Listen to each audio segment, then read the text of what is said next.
Hello, my dear students. How are you? I hope that all of you are very fine and hope that you will be happy. Let us come and read the chapter in the kingdom of fools. In this chapter, we shall see that the king and the minister both are idiots, fools, and they want to do something different from other kings. My dear students, I want to tell you the story in Hindi first, then I will translate in English. In Hindi, इस राज्य, ये मूर्खों का राज्य है और इसमें राजा minister दोनों मूर्ख हैं और दोनों अन्य राजाओं से कुछ भिन्न करना चाहते हैं।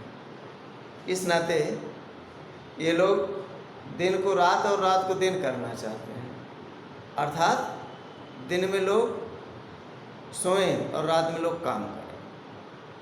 तो ऐसा आदेश दे दिया गया राजा के द्वारा कि सब लोग दिन भर सोएंगे और जैसे शाम होगी तुरंत अपना काम करना शुरू कर देंगे, जैसे मवेशियों को चराना, खेत जोतना, बिजनेस चलाना आदि। तो ऐसा होता है कि एक दिन एक गुरु और शिष्य इस राज्य में आते हैं। तो जब आते हैं दिन भर इधर उधर भटकते हैं, भूख बहुत तेज़ लगी रहती है लेकिन कुछ खाने को पाते नहीं, कुछ दिखता ही नहीं, सब लोग सो रहे होते हैं। तब एकदम परेशान हो जाते हैं और आश्चर्यचकित हो जाते हैं कि आखिर ये कैसा राज्य है। इस प्रकार शाम तक इधर उधर भटकते रहते हैं और जैसे ही शाम होती है तो देखते हैं कि लोग, किसान खेतों में जाते हैं, मवेशियाँ चरने जाती हैं और लोग अपनी अपनी दुकानें खोलते हैं। तो जाते हैं दुकान पर सामान खरीदने, तो देखते हैं कि एक वहाँ का सिक्का है दद्दू, जैसे अपने यहाँ रुपया, एक दद्दू में सब सामान का मूल्य एक दद्दू। तो जो भी खरीद रहे हैं एक दद्दू में खरीद ले रहे हैं। बहुत प्रसन्न होते हैं, खूब बढ़िया से बनाते खाते हैं। उसके बाद जब गुरुजी कहते हैं कि चलो अब यहाँ से चलें, तो वो उनका शिष्य कहता है कि नहीं, ये तो बहुत बढ़िया राज्य है और यहाँ पर सब चीज़ सस्ता है और यहीं पर रहना चाहिए। तो गुरुजी ने कहा नहीं, ये मूर्खों का राज्य है, यहाँ रुकना ठीक नहीं है, अगले दिन क्या हो जाएगा कुछ पता नहीं है। लेकिन वो लालची शिष्य वो मानता नहीं है और वो गुरु की बात नहीं मानता है।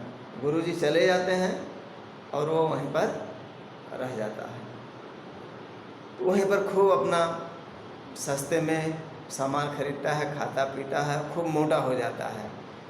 केला, चावल, घी खूब खा के मोटा हो जाता है। तो एक दिन ऐसा होता है कि एक साहूकार के घर में एक चोर सेंध मारता है और सेंध मार करके जब सामान लूट करके निकलने लगता है तो दीवार उसके ऊपर गिर जाती है और वो मर जाता है। तब उसका भाई राजा के कोर्ट में जाता है और कंप्लेन करता है कि इस साहूकार की दीवार इतनी कमज़ोर थी कि मेरा भाई जब चोरी करके लौट रहा था तो दीवार गिरी और मर गया। तो राजा साहब ने कहा ठीक है, तुम्हारे साथ न्याय होगा। उसके बाद उन्होंने अपने मंत्री को बुलाया और मंत्री से कहा कि साहूकार को बुलवाओ। साहूकार बुलवाया गया। तो साहूकार ने कहा कि सरकार, इसमें मेरा क्या दोष है, इसको बनाने वाला जो है राजगीर जो है उसका दोष है, उसने कमज़ोर दीवार बनाई है। राजगीर को बुलाया गया। राजगीर ने कहा कि इसमें मेरा कोई दोष नहीं है, जिस समय मैं दीवार बना रहा था तो एक लड़की थी, वो पायल पहन करके बार बार इसी रास्ते से आ जा रहे थे, मेरा ध्यान भटक जा रहा था, इसलिए दीवार कमज़ोर हो गई। तो राजा ने कहा ठीक है, उस लड़की को बुलाया जाए। और वो लड़की अब बूढ़ी हो चली थी।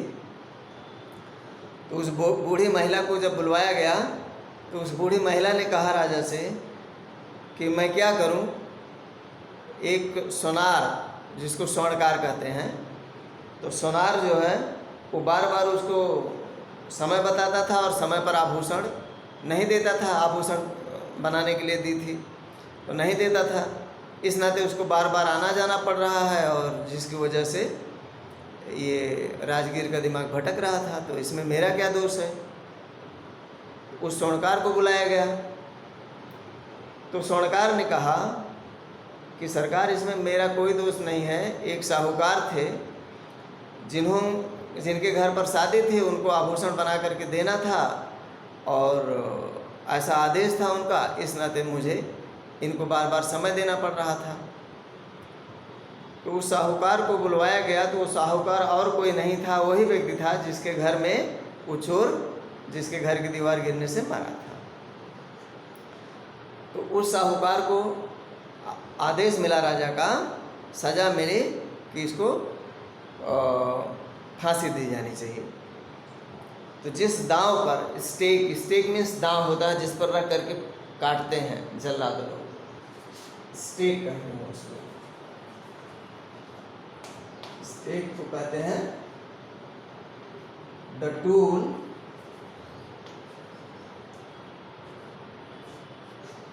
Used for execution. Execution means फांसी। EXECUTION,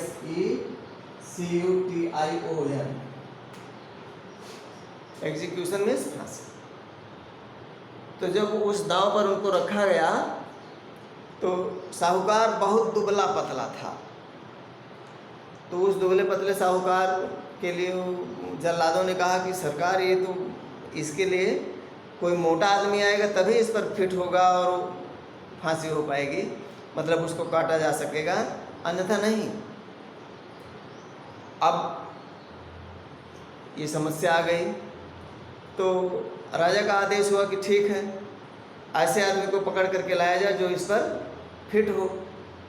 तो ढूंढते ढूंढते राजा साहब के आदमी जो है, वो जो गुरु का शिष्य था, खा खा के मोटा हो गया था, उसको पकड़ के ले आए। तो उसने राजा से कहा, सरकार, इसमें मेरा क्या दोष है, क्यों मुझको सज़ा मिल रही है, मृत्यु की सज़ा मिल रही है। तो जल्लादों ने कहा कि ये राजा का आदेश है कि जो इस पर फिट बैठेगा उसी को ये मृत्युदंड मिलेगा। तब वो उसको पहले कारागार में डाल दिया गया। अगले दिन सज़ा होने वाली थी, मृत्युदंड मिलना था। तब उसने ध्यान करके अपने गुरु से प्रार्थना किया कि हे गुरु, अब मुझे बचाइए, गुरुजी मुझे बचाइए। और उसकी प्रार्थना को गुरुजी ने सुन लिया और गुरुजी ने सोचा कि ठीक है, गलती तो किया हमारा शिष्य, लेकिन अब उसकी रक्षा करना हमारा धर्म है। गुरुजी आए, पहुंच गए। तो गुरुजी जा कर के उससे बोले, कान में उसके बोले, कुछ कहे, कुछ सुनाई नहीं पड़ा। और उसके बाद गए राजा के पास, राजा साहब से कहे कि सरकार, गुरु बड़ा होता है कि शिष्य बड़ा होता है। तो राजा ने कहा कि यूजुअली उन्होंने कहा कि भाई गुरु बड़ा होता है, शिष्य नहीं बड़ा होता है। तो इस प्रकार से उसने, गुरुजी ने कहा कि पहले मुझको मृत्युदंड दिया जाए, उसके बाद हमारे शिष्य को। और शिष्य को सिखा दिए थे कि जब मैं ये कहूँगा तो तुम जो है हल्ला मचाने लगना, नहीं पहले मुझे, नहीं पहले मुझे। अब दोनों में झगड़ा होने लगा। गुरु कहने लगे पहले मुझे दंड मिलना चाहिए, शिष्य कहने लगा पहले मुझे दंड मिलना चाहिए। इस प्रकार जब हल्ला होने लगा तो राजा साहब ने गुरुजी को बुलाया और कहा कि अब आप मुझे बताइए कि ऐसा क्यों कर रहे हो, क्या कारण है, इसमें क्या राज है। तब उसने कहा कि सरकार, मैं अगर बताऊंगा तो एक शर्त पर ही बताऊंगा। शर्त यह होगी कि आप पहले मुझे मृत्युदंड देंगे। राजा ने मान लिया उसकी बात को। तब उसने कहा कि यह राज्य सबसे सुंदर राज्य है यहाँ, और जिस दांव पर मृत्युदंड मिलना है, वो दांव बिल्कुल नया है, चमक रहा है, स्वच्छ है, और यह जैसे किसी न्याय के देवता का दांव हो। इसलिए जो इस पर पहले कटेगा वह यहाँ का राजा बनेगा, और जो इसके बाद कटेगा वो यहाँ का मंत्री बनेगा। इस नाते मैं चाहता हूँ कि मेरा जन्म अब अगली बार जो हो वो यहाँ का राजा के रूप में हो, और मेरा जो शिष्य है वो मंत्री बने। तो मूर्ख राजा अपने मंत्री को समझाया कि सन्यासी झूठ नहीं बोल सकते, इस नाते चलो हम लोग ही कट जाते हैं, जिससे हमारा राज्य किसी दूसरे के हाथ में न जाए। और मूर्ख मिनिस्टर भी था, मंत्री भी था, उसने भी मान लिया। उसके बाद कारागार से गए, कारागार में इन दोनों को गए, कारागार से मुक्त कर दिए, और इन दोनों का जो वेश था उसको स्वयं पहन लिए, और जल्लादों से यह बता दिए थे कि ये मेरा आदेश है कि जो भी आएगा, जो पहले आएगा उसको पहले काटना, उसके बाद जो बाद में आएगा उसको बाद में काटना, कुछ भी आपको क्वेश्चन नहीं करना है, पूछना नहीं है।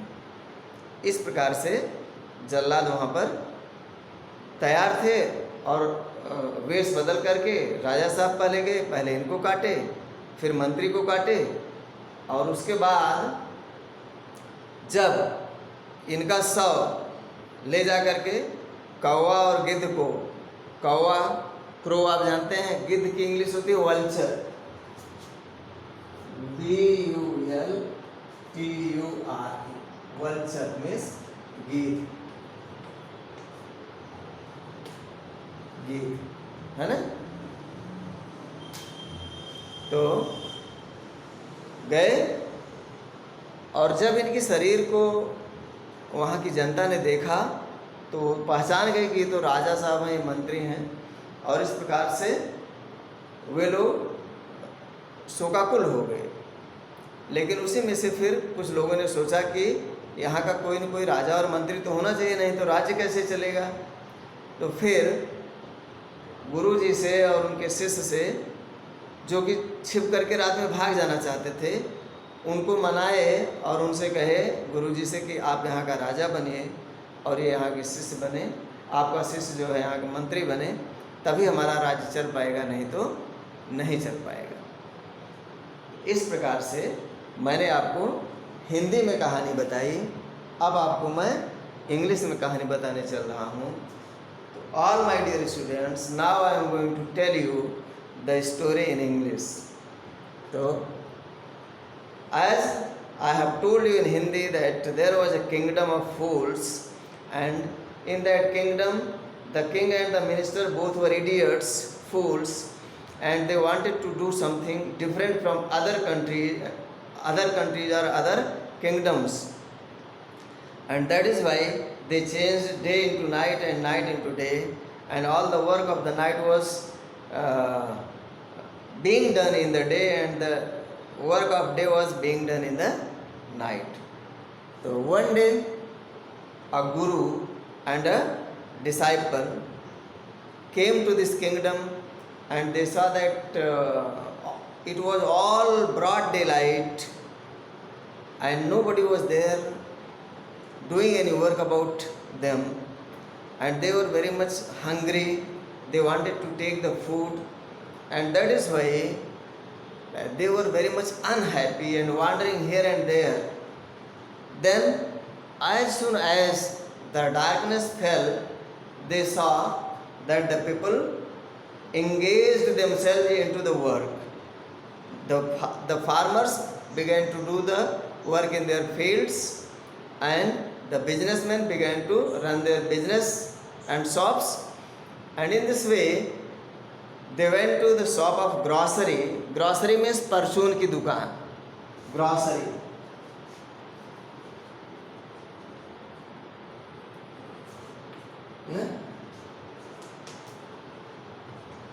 The shop of goods, the shop of goods, of eatable goods.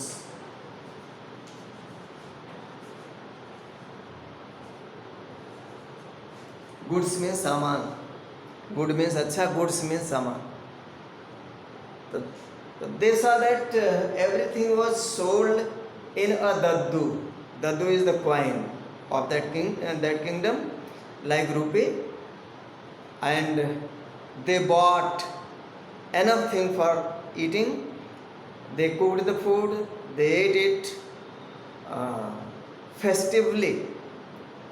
फेस्टिवली means अघा के खाए पूरा, जैसे त्यौहार के दिन खाते हैं. Then the guru said to the disciple that they should leave the kingdom, but the disciple was not agreed with the guru. He stayed there because he was a greedy person, and he saw that everything was being sold in a daddu, so he will eat, drink and make merry. खाएगा पिएगा मौज मस्ती करेगा. Eat, drink and make merry. And the second part of this or the second plot of this story is that a thief broke into the house of a money lender. Money lender means साहूकार. Break in means सेंध मारना. Break in. Break into means to break the wall.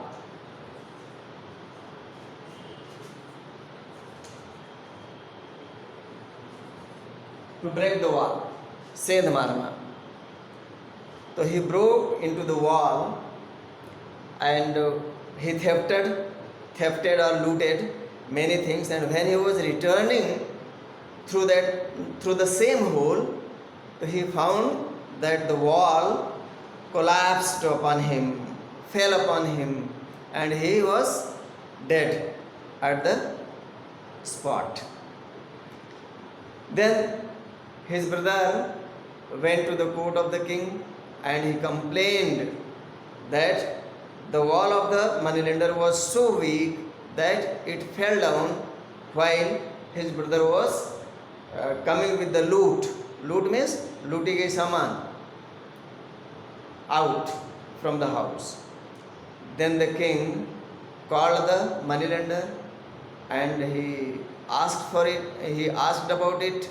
The moneylender said that he was not the guilty. Guilty means doshi.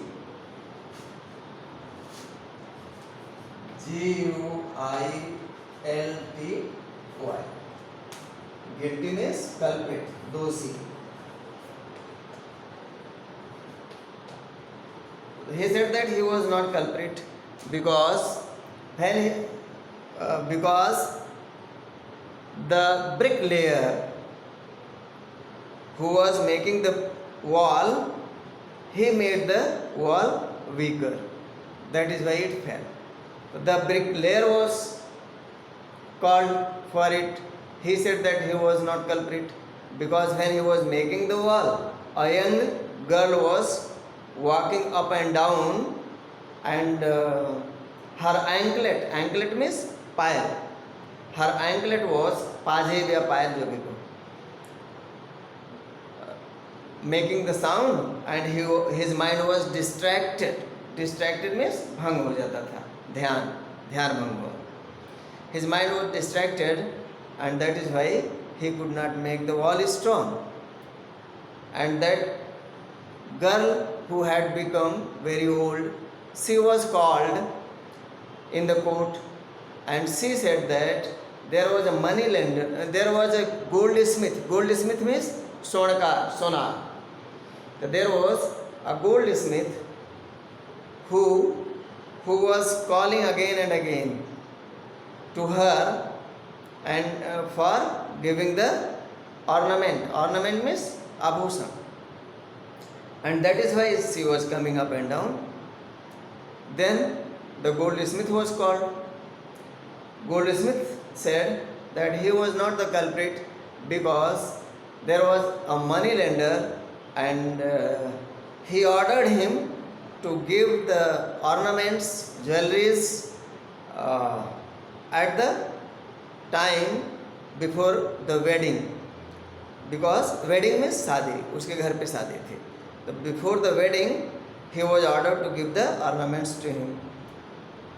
In this way the moneylender was called, and it was the same moneylender whose house had, the wall of the house had fallen. Then he was sentenced to death by the king. But when this moneylender was taken to the stake, जब इसको stake पर ले जाया गया, then he found that the killers, the executioners जो फांसी देते हैं, they said that he was too thin to kill on that stake. मतलब इतना दुबला पतला था कि उस पर मारा नहीं जा सकता था. And in this way the king ordered his men to find out such a fat man who would be fitted on the stake. Then this disciple of the Guru was found fitted for this stake, and he was put into the prison. Prison means jail, behind the bars. Then he prayed to his Guru, है ना, his teaching preacher जिसको कहते हैं, preacher means Guru, आध्यात्मिक गुरु, Preacher. Then he prayed, and the Guru heard his sound, because he had the magical power. He could see the present, past and future. Then he came and he said something secretly in the ear of the disciple, pupil जिसको कहते हैं, शिष्य. Then he went to the king and he said that he who was greater, either Guru or the child, the disciple. The king said, obviously it was the Guru who was greater. Then he said that he wanted to be killed first on that stake, and then the disciple also began to cry. He began to clamor. Clamor means ho halla machana, that he would be put on the stake first, and they began to fight for it.